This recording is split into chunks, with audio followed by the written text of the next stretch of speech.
So the mortality rate is still hovering around 100%, as you probably have noticed, which is kind of a sad or weird thing to think about.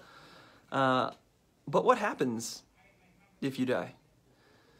A lot of people have a will put together. Some people don't have a will at all put together. But even if you do have a will, what happens?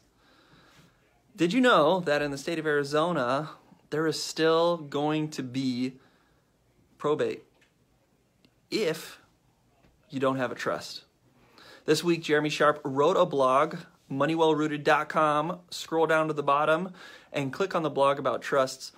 There is a big misunderstanding about what a trust is, how it works, and how it operates. And Jeremy did a really great job of clearing that up in this blog. I know for me and my family, the last thing I want is for my loved ones, for my wife, for my kids to have to deal with probate, to deal with court systems, and assigning and or dealing with my assets.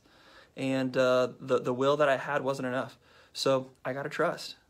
I got a trust in place to make sure that things are moved over smoothly to my beneficiaries, to my loved ones, if something happens to me. So imagine what would happen to you, or your loved ones rather. What would happen to your beneficiaries if something, the unexpected, were to happen to you sooner rather than later? Not an ideal thing to talk about, not an exciting thing to talk about to start out your week, but something to think about for sure, and something really that should be thought about at least on an annual basis to make sure that your paperwork, that your stuff is put together in a way that makes things easier on your loved ones. So go to moneywellrooted.com, scroll down to the bottom, read that blog, learn a little bit about trusts, and receive some of the wise advice that Jeremy Sharp is sharing with us this week.